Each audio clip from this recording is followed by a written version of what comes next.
and the mounting bracket won't fit because these two slots are too wide and these two slots are too small. And now we're going to figure out where the heck the fans go. Because I thought these were heatsink fans, but really they're just regular fans.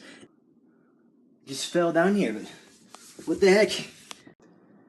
Yep, there goes another 5-10 minutes because I didn't tip it over and I tried to set it into those slots upright. Gah. Holy crap. This is not long enough. Speaker slot, although right there it didn't say speaker slot. Alright, we just finished the install and...